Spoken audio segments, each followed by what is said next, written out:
خوش اومده و امیدوارم از این ویدیو خوشتون بیاد. خب همینطور که میبینید این بهترین اسپنر جهان است و در ویدیو قبلی حتما نگاه کنید که چی فرستادم و در مورد اسپنر توضیح دادم و خوبی ها و بدی های آنها را گفتم و بعضی ها چراغدار و بعضی ها آشکار و بعضی ها بهترین هستن. تا دیدار بعدی.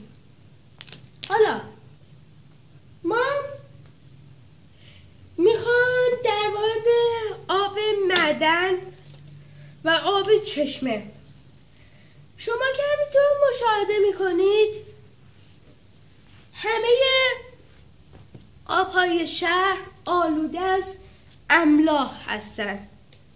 حالا من میخواستم بگم این آب بدون املاح و پاکیزه معدنی را به شما نشان دهم و این را خودم از معدن گرفتم و بسیار تضمین میکنم. خب میخواستم در مورد این آب بگم بسیار عالی است، آب شیرین است و پاکترین آب تو جهان است. خب شما میدونستین که اگر آب معدنی و آب چشمه را با هم قاطی کنید چی میشود؟